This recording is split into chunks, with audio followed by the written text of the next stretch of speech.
Janasena party 12వ ఆవిర్భావ దినోత్సవాన్ని పురస్కరించుకొని కాకినాడ జిల్లా పిఠాపురం సమీపంలోని చిత్రాడలో జరిగిన జయకేతనం సభ భారీ జన సందోహంతో కిక్కిరిసిపోయింది. ఈ కార్యక్రమంలో ఎమ్మెల్సీ నాగబాబు మాట్లాడుతూ రాజకీయాల్లో నాయకుల మాట తీరు ఎంత ప్రాధాన్యమయ్యిందో వివరించారు. నాయకులు ఎలా మాట్లాడాలి, ఏం మాట్లాడాలి అనే విషయాల్లో జాగ్రత్తగా ఉండాలన్నారు. ఇష్టం వచ్చినట్లు మాట్లాడితే దాని ఫలితం ఎలా ఉంటుందో గతంలో చూశాం.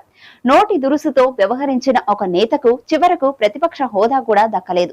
అందుకే పవన్ కళ్యాణ్ ఎప్పుడు జాగ్రత్తగా వ్యవహరించాలని, ప్రజలకు సమాధానం ఇవ్వగలిగే విధంగా మాట్లాడాలని చెబుతారు అని స్పష్టం చేశారు.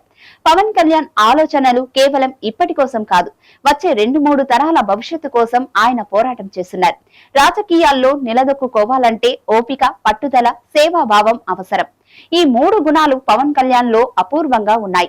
దేవుడు వరాలిస్తాడు, కానీ పవన్ అడగకుండానే ప్రజలకు సేవ చేయడం ఆయన గొప్పతనమని నాగబాబు అన్నారు.